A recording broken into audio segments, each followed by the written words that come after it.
What's up? Welcome back to another edition of that Stay Off My Grass podcast. It's your boy Jeremiah back again to talk Laker basketball. And oh my God, come on, Lakers. What happened?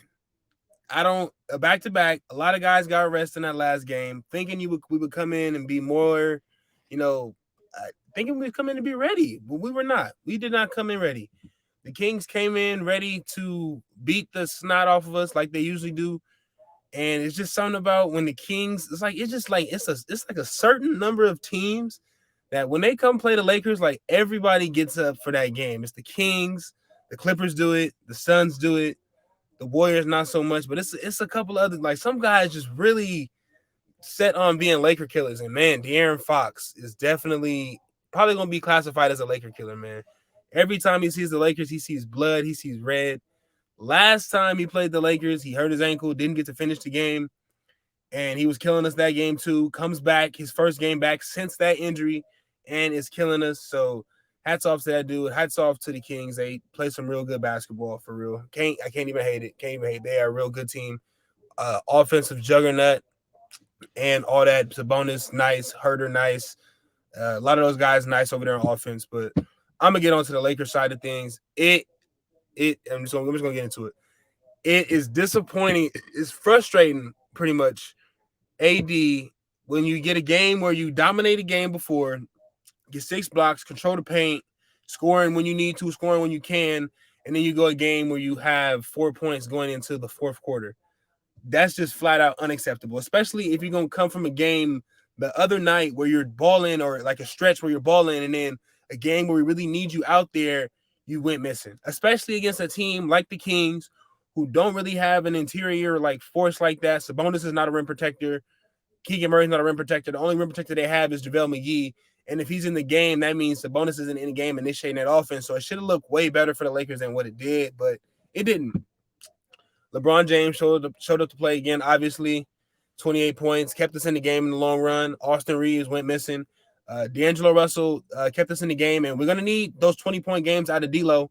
So especially just period throughout the season. We're going to need those 20-point games if we're going to be worth anything or be a good team. And D'Lo's been showing up having those good games. So salute to D'Lo on that. But, man, Anthony Davis went missing tonight. The Lakers lost by 15. AD finished the game in single digits in rebounds and in points. And that's just not effective. That's not going to be effective towards the Lakers winning or conducive to Lakers winning if AD isn't really doing what he's supposed to do and dominating the game, especially against a team who doesn't have a strong interior force. But let me get into the rest of the stats, man. Had to get my monologue out for the night. But, man, you had LeBron, high man for the game. Oh, my bad. High man for the game was Sabonis. The Kings had 3 20-point scores. Sabonis 29, Fox 28, Herder 28. That's crazy. Herder went crazy from the field, man. 6 for 11 from 3, and he was just getting those high like those screen offs, and then he was just knocking down those shots from the top of the key, top of the 3. He was getting the shots he wanted, and that's just the design of that Kings offense, bro. Get the shooters the ball, spread the ball around, move it. And they did it. They did it with Fox. They did it with Sabonis. Sabonis almost had a triple-double in that first quarter, but he finished with 7 assists.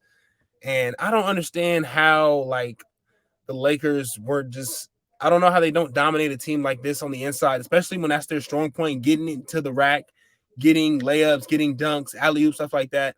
And especially against a team like the Kings who don't really have size, I don't understand how they didn't exploit that. We should have seen more minutes with Rui on the floor instead of Austin Reeves, who was very, very, very cold tonight. Couldn't hit a 3 to save his life tonight, and it showed. It got really bad, and it also, like, just made the game even worse for us. But you seen Coach Ham still decided to roll with him, which is kind of weird.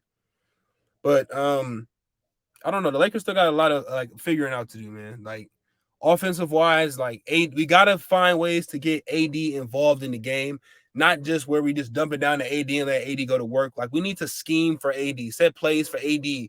Like, it needs to be sets where AD has to touch the ball before anybody else does.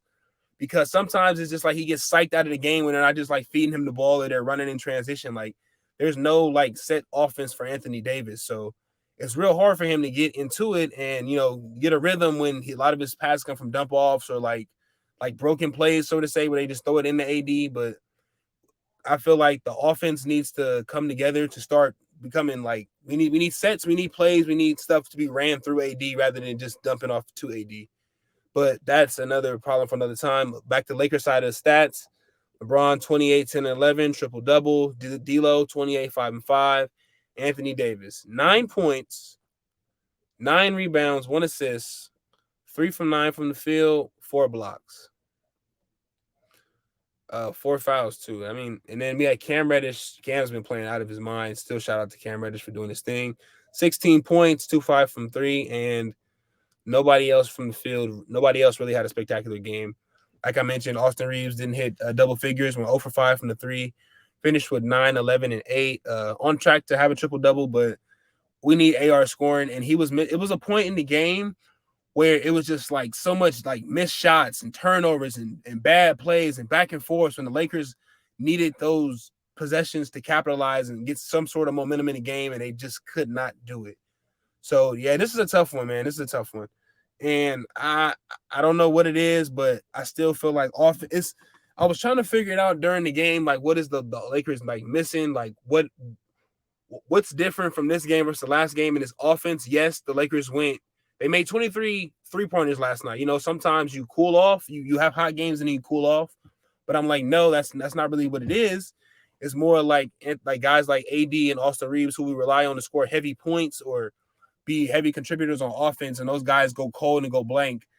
The Lakers look bleak. They look very, very bleak. Especially, I mean, they stayed in the game longer than they could because of the defense they played and because of the Kings didn't put them away, and because of the spurts they had in the second quarter and like in the early fourth. But other than that, man, offense was terrible tonight. But we got another one. I don't think the Lakers play again until, let me check. We don't play again until Friday. We played the Trailblazers in Portland. You know, the Trailblazers is another one of those teams that get up to play the Lakers. I think I want to say it's like a lot of the teams in the West that usually get up to really, really, really get the Lakers that run for the money. But it's going to be in Portland on Friday. The Lakers get to not rest, but they get to take the game off and they get up to Portland on Friday. Maybe they're going up there tonight. But it is what it is. AD has to show up if we expect to do anything, and he did not show up tonight, and it looked very bad. And it showed. When AD didn't show up, you can just tell like that was what was missing from the game tonight. But catch me back here Friday night after the Trailblazers Lakers game to talk Lakers basketball with y'all. But until next time, peace.